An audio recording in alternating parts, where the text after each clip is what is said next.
जनपद बुलंदशहर के शिकारपुर में जंगीराबाद बस स्टैंड के पास विजय हॉस्पिटल में रक्तदान शिविर का आयोजन किया गया, जिसमें जगह-जगह से आए लोगों ने उत्साहपूर्वक रक्तदान किया। सभी रक्तदाताओं को प्रमाण पत्र, हेलमेट और गिफ्ट देकर डॉक्टर डीके प्लावत ने सम्मानित किया। पहले कोई चेकअप वगैरह कराया, रूटीन चेकअप, या फिर डायरेक्ट हम दे सकते हैं? नहीं मैडम, रूटीन चेकअप मेरा होता है और डायरेक्ट भी दे सकते हैं क्योंकि मेरा ओवर ज्यादा हो रहा है ना, ब्लड मैं थोड़ा निकलवाना चाहती हूँ। ओके। क्या आपको इस रक्तदान करने के बाद कोई कमजोरी महसूस हो रही है? बिल्कुल नहीं मैडम। आपने भी रक्तदान कभी किया है? आज भी किया है आपने? तो आप रक्तदान करके कैसा महसूस कर रहे हैं? सही है मेरे तो। रक्तदान आप करते क्यों है? आपके दिमाग में ऐसा क्यों आया कि मुझे रक्तदान करना चाहिए? साल में 6 महीने में देता हूँ मैं। क्या फायदे हैं इसके, आपको क्या लगता है? वो आराम मिलता है ना। मैडम ये 20 साल से देते आ रहे हैं रक्तदान, 20 साल से पर ईयर ये रक्तदान करते हैं। आप क्या सुझाव देना चाहेंगे बाकी सभी को? क्या रक्तदान करना चाहिए? करना चाहिए सबको।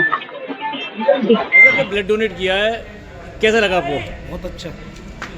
क्या सोच के ब्लड डोनेट किया आपने? ब्लड दान किया, किसी की जिंदगी बच जाए मेरे ब्लड से। क्या आपसे पहले ब्लड डोनेट करते रहे? आपसे पहले ब्लड डोनेट किया आपने कभी? जी सर, दूसरी बार। बहुत अच्छा लगा मुझे। अभी हम बैठे हुए हैं डॉक्टर डीके प्लावत जी के साथ। आइए हम इनसे जानते हैं रक्तदान के क्या फायदे हैं, क्यों करना चाहिए, क्यों नहीं करना चाहिए। सर, रक्तदान क्यों आवश्यक है? देखो, पहली चीज तो यह है कि जन सेवा के लिए है। जो आप ब्लड देते हैं वो ब्लड बैंक के पास जाता है, फिर ब्लड बैंक जो आगे जरूरतमंद होते हैं उनको आगे ब्लड प्रोवाइड कराता है। अगर आप ब्लड ही नहीं देंगे तो वो ब्लड बैंक भी आगे कहाँ से प्रोवाइड कराएगा। क्या कोई जांच करानी जरूरी है रक्तदान से पहले? नहीं, जो रक्तदान करते हैं, जो रक्तदान लेते हैं, आपका जो भी ब्लड बैंक लेगा वो आपको खुद स्वयं अपनी जांचें करा के देगा। वो आपको स्वयं बताएंगे कि आपको कौन सी बीमारी है, कोई संक्रमित रोग तो नहीं है, HIV, hepatitis B, hepatitis C, syphilis, ऐसी कोई बीमारी तो नहीं है। उससे पहले आपको कोई जांच नहीं करानी। किस उम्र के लोगों को रक्तदान मुख्यतः करना चाहिए? जो मुख्यतः होता है वो मोस्टली है कि 20 से ऊपर करें, वरना 80 से लेके 50 तक आप कर सकते हैं बड़े आराम से। एक साल में अनुमानन अगर हम यूथ की बात करें तो कितनी बार हम रक्तदान कर सकते हैं? आफ्टर एवरी 6 मंथ आप कर सकते हैं, लाइफ में जितने बार आपको मौका मिले। क्या रक्तदान से किसी बीमारी के होने का भी खतरा हो सकता है? नहीं, ऐसा कुछ नहीं है। ये सब भ्रांतियां हैं समाज में फैली हुई है कि रक्तदान दे देंगे तो कमजोर हो जाएंगे, रक्तदान दे देंगे तो हमारे साथ कुछ हो जाएगा। वो कुछ नहीं है, ऐसा कोई बीमारी नहीं फैलती है।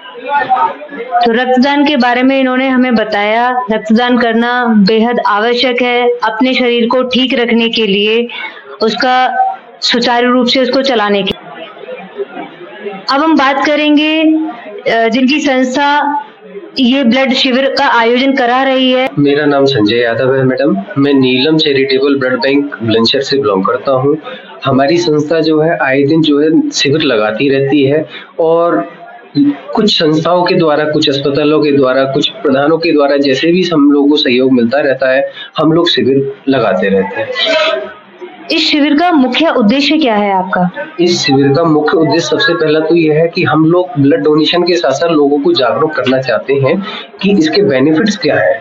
क्योंकि आए दिन आप देख रहे होंगे समाज में कि जो पहले बीमारियां थी वो आमतौर की नॉर्मल बीमारियां थी, अब जो है घातक बीमारियां हो चुकी हैं, जैसे कि कार्डियक अरेस्ट, कोलेस्ट्रॉल बढ़ना, बीपी बढ़ना, जो कहीं ना कहीं पेशेंट को ले जाता है हार्ट अटैक की तरफ। और जब ब्लड डोनेशन हो जाता है किसी भी पर्सन का, जिस भी डोनर का, उससे कहीं ना कहीं उसको उसकी जान का खतरा कम हो जाता है। और ये निरंतर हर 3 महीने पे या जब भी 6 महीने पे कम से कम 3 महीने का समय रहे, वो डोनेशन करते रहेंगे तो उनको अपना स्वास्थ्य भी सही रहेगा, बाकी इनकी जांचें भी फ्री होती रहेंगी, उनको पता भी पड़ता रहेगा। मैडम, फिलहाल में हमारा शिविर आज तो यहाँ है विजय हॉस्पिटल डॉक्टर डीके प्लावत जी के यहाँ शिकारपुर में फिलहाल में चल रहा है। इसके बाद में हमारा शिविर जो अगला सिकंदराबाद भी हो सकता है, आपका जंगीराबाद भी है। तो शिविर हम लोग लगाते रहते हैं जिससे कि लोग जागरूक होते रहते हैं और जो हमने पहले की अपेक्षा की थी उससे इस बार प्लस ही रहता है, क्योंकि लोगों में जागरूकता बढ़ती जा रही है। आप किस संस्था के साथ जुड़े हुए हैं? कौन कौन इस चैरिटेबल ट्रस्ट को सपोर्ट करता है इसके लिए? मैडम हम संस्था के साथ कम जुड़े हुए हैं, बाकी हम लोग जो है लोगों के साथ ज्यादा जुड़े हुए हैं, क्योंकि लोगों के साथ अवेयरनेस करना वो ज्यादा बेहतर होता है। क्योंकि संस्थाओं के साथ में है, हालांकि हम लोग संस्थाओं के साथ भी काम करते हैं, लेकिन डायरेक्ट हम लोग लोगों को जो सपोर्ट दे सकते हैं वो संस्थाओं के द्वारा नहीं मिल पाता है। क्योंकि लोगों के द्वारा हमारा सपोर्ट जो होता है, हम लोग उनको डायरेक्टली जो चीजें होती, जो इसके बेनिफिट्स है, जो फायदे इनको मिलना चाहिए, वो डायरेक्ट उनको देते हैं। बॉडी से जब 1 यूनिट ब्लड निकल जाता है तो कितना समय लगभग लगता है रिकवर होने में? मैडम 1 यूनिट ब्लड जो है 350 ml भी हम लोग लेते हैं बेड के हिसाब से, 1 सेकंड 450 ml भी लेते हैं, जो कि 1 से 2 महीने के अंदर या मेन तो है कि 24 घंटे से लेकर 48 घंटे के अंदर उसकी कोशिकाएं पूरी तरह से बॉडी में मैनेज हो जाती है। बाकी 1 से 2 महीने के अंदर पूरी तरह से ब्लड कंप्लीट हो जाता है बॉडी के अंदर। क्या पैरामीटर्स हैं, किसकी बॉडी से कितना ml निकालना है, और क्या ml के जो ml का क्राइटेरिया है वो एज के अकॉर्डिंग भी है या ऐसा कुछ नहीं है? मैम सबसे पहले महत्वपूर्ण चीज है कि जो देने वाले डोनर हैं उन्होंने कोई भी मेडिसिन ना ली हो 24 घंटे की, लास्ट 24 घंटे में कोई अल्कोहलिक ना हो, लास्ट कोई पास सर्जरी ना हो, उसका भी एक ड्यूरेशन है 1 ईयर का या 6 मंथ मिनिमम, और कोई भी उनका वैक्सीनेशन ना हो, ये सारी चीजें हैं। प्लस एज फैक्टर सबसे पहले लेवल करता है कि 18 प्लस होना चाहिए मिनिमम। उसके साथ साथ जितना भी उनकी जो हम लोग जो भी हिस्ट्री लेते हैं, फेल हो यानी मेल हो या फीमेल हो, उनके साथ सारी चीजें हम लोग गाइड करते हैं कि इन्होंने साथ कोई दिक्कत तो नहीं है, कोई परेशानी तो नहीं है, सारी चीज ओके है। क्योंकि जो हम ब्लड लेंगे डोनर के साथ, उनके बाकायदा जो गवर्नमेंट ऑथराइज टेस्ट है, जैसे कि HIV है, हेपेटाइटिस B है, हेपेटाइटिस C है, मलेरिया है, सिफिलिस है एंड ब्लड ग्रुप है, ये मैंडेटरी टेस्ट है। इन टेस्ट को क्वालिफाई करने के बाद ही ब्लड हम किसी अदर पेशेंट को ट्रांसफ्यूज के लिए दे सकते हैं। क्या पुरुष और महिलाओं में भी कोई भिन्नता है कि इसको नहीं देना है, या फिर पुरुष ज्यादा दे सकते हैं या महिलाएं कम दे सकते हैं? इसके लिए क्या क्राइटेरिया है या क्या पैरामीटर्स हैं? ऐसा कुछ भी नहीं है कि महिलाएं या पुरुष। आज के टाइम में मैंने जितने भी कैंप किए हैं उनमें मैंने ये देखा है कि as compared to male, female ने ज्यादा डोनेशन की है, क्योंकि कहीं ना कहीं फीमेल्स के साथ अवेयरनेस बहुत ज्यादा है। और उस अवेयरनेस का ये बेनिफिट है कि कहीं ना कहीं जब फीमेल डोनेशन करती है तो मेलों के अंदर भी अवेयरनेस की काफी हद तक क्वांटिटी बढ़ जाती है। मेन हमारा मोटिव ये रहता है कि जहां भी हम अवेयरनेस, जहां भी हम कैंप करें, हम लोगों को समझाएं, उन चीजों को बेहतर उन तरीके से समझा सकें। जो हमारे सामाजिक लोग हैं उन चीजों को समझेंगे तो उनकी जान का खतरा भी कम हो, और निरंतर उनकी जांचें भी होंगी और जो सुविधा मिल सकती है वो भी देते हैं।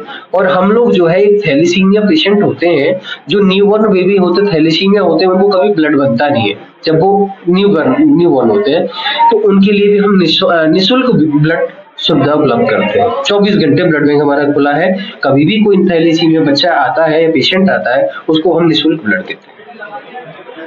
यहाँ हमें बताया गया बॉडी को प्योरीफाई रखने के लिए और अच्छा रखने के लिए ब्लड देना बहुत जरूरी है। इससे आप बीमारियों से भी बच सकते हैं और ज्यादा स्वस्थ रह सकते हैं। शुभ नाम क्या है और आप यहाँ रक्तदान करने के लिए किस सोच के साथ आए हैं? आकाश, शुभ नाम मेरा आकाश है। जो है हमारे आने वाले जो भी युवा वर्ग जो है सभी रक्तदान करें, जिससे जो हमारे जो जरूरतमंद लोग हैं उनकी जो है सहायता काम आए।